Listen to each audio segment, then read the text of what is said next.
नमस्कार दोस्तों, मैं सुधीर खांडेकर मेरे YouTube चैनल सुधीर व्लॉग में आपका स्वागत करता हूं। और जैसा कि हमारी श्रृंखला के क्रम में आगे एक बहुत ही विशिष्ट प्रकार की स्टोरी है जिसमें कि कैसे क्रोध पर विजय पाना है या कैसे पता लगता है कि इंसान को क्रोध आ रहा है या उसने क्रोध किया है। ये जो हमारे पहले शंकराचार्य जी थे, आदि शंकराचार्य जी, उनकी स्टोरी है। वो जब पूरे देश के भ्रमण पर निकले हुए थे और कई जगह उनका बड़ा अभिनंदन होता था क्योंकि वो ज्ञान के पुंज थे वो। और सारा आत्मा परमात्मा से संबंधित सारी प्रकार की ज्ञान उनके पास उनने एक्वायर कर लिया था अपने। तो ऐसे वो जब पूरी भारत का भ्रमण करते करते करते करते जो हमारा मध्य प्रदेश है उसके एक मंडलेश्वर नाम के गांव में रुके थे जो कि नर्मदा के किनारे है, जहाँ पे माने हुए एक विद्वान रहते थे। तो मंडन मिश्र नाम से, जिनके कारण ही उसका शहर का नाम मंडलेश्वर पड़ा हुआ है। और मंडलेश्वर और महेश्वर पास पास है और दोनों बड़े प्रसिद्ध शहर है मध्य प्रदेश के। माँ नर्मदा के किनारे पे दोनों विराज है, मतलब दोनों स्थित है। और मंडन मिश्र जो कि विद्वान थे, पंडित थे, और उनको अपने इस पंडिताई का, पांडित्य का और ज्ञान का, जो कि उनके पास वेद से लगा के उपनिषद, वेद और सारी प्रकार के जो धर्म ग्रंथ है उसका विशेष ज्ञान होने का बड़ा घमंड था। तो पहले के समय में चलता रहता था कि जब भी कभी किसी को ज्ञान बहुत ज़्यादा होता था तो वो आपस में चर्चा करते थे और एक दूसरे से वाद विवाद होता था और कोई नई चीज़ निकाली जाती थी। तो जब शंकराचार्य जी अपने भ्रमण के दौरान मंडलेश्वर से गुजरे तब मंडन मिश्र ने उनको आमंत्रण दिया कि आप मेरे साथ शास्त्रार्थ करो, हम लोग बात करते हैं परमात्मा आत्मा की। तो शंकराचार्य ने स्वीकार कर लिया उसको और दोनों के बीच में शास्त्रार्थ का समय तय हुआ। अब उन्होंने सोचा कि अब दोनों महाविद्वान, दोनों महापंडित, दोनों महाज्ञानी, तो अब ये कौन डिसाइड करेगा कि कौन सही है, कौन सत्य है, कौन असत्य है, या कौन जीत रहा है, कौन हार रहा है।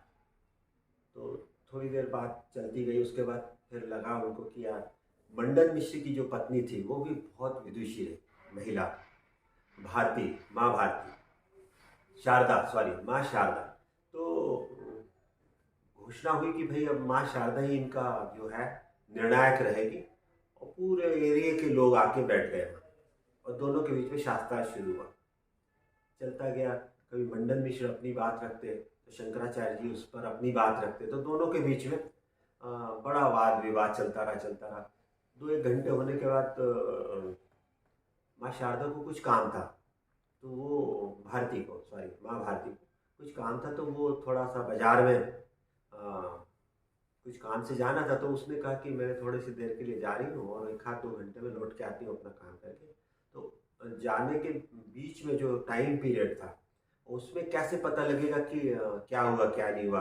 तो उसने क्या करा कि ताजे फूलों की, गुलाब के ताजे फूलों की माला 2 ली, एक अपने पति को पहनाई, एक शंकराचार्य जी को पहनाई। और उसके बाद उन्होंने कहा कि अब आप अपना शास्त्र चलने दीजिए, मैं अपना काम करके लौटती हूँ, फिर अपने हिसाब से आपका जो भी निर्णय होगा वो बताती हूँ। तो दोनों को माला पहनाने के बाद माँ चली गई और इनके बीच में शास्त्रार्थ चलता है। अब जब वो लौट के आए, बहुत समय हो गया था, करीब 5-6-7 घंटे हो गए थे उनके बीच में, शास्त्रार्थ के बीच में। अब उन्होंने सोचा कि अब कुछ निर्णय तो हो जाए। तो जितने लोग बैठे थे, पब्लिक बैठी थी, उन्होंने कहा कि अब आप इसका निर्णय कर दो। तो माँ ने कहा कि ठीक है। उन्होंने देख के बता दिया कि इसमें तो शंकराचार्य जी विजय हैं, और अपने पति की पराजय का उन्होंने ऐलान करा।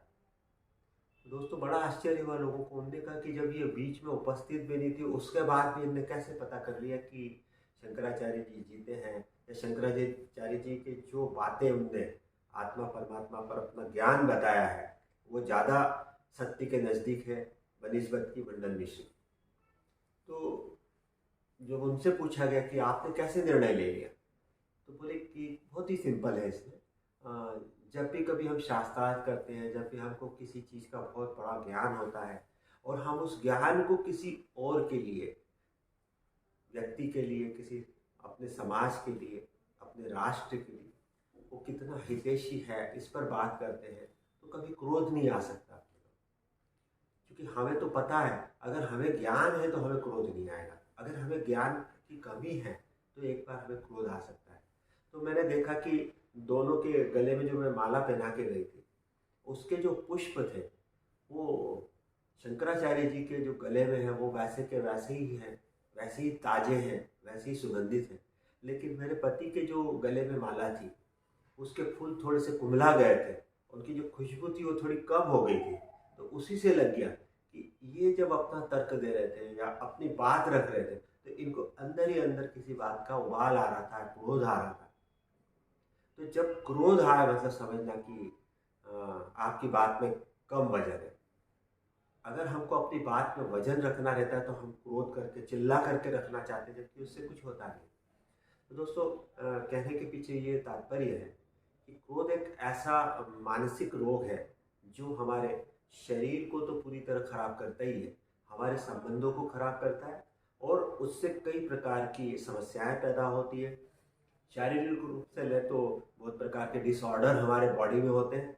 और क्रोध तो ऐसी अग्नि है जिसमें खुद जलते हैं जब हम उस पर बात करते हैं तब, और उसके बाद का जो समय होता है उसमें भी हमको उसका जो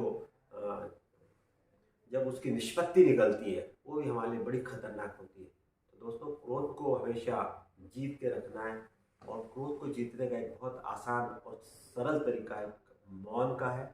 मौन पर भी मैं एक आगे की श्रृंखला में एक बहुत सारी चीज़ें बताना चाहता हूँ कि मौन से कितने फायदे होते हैं।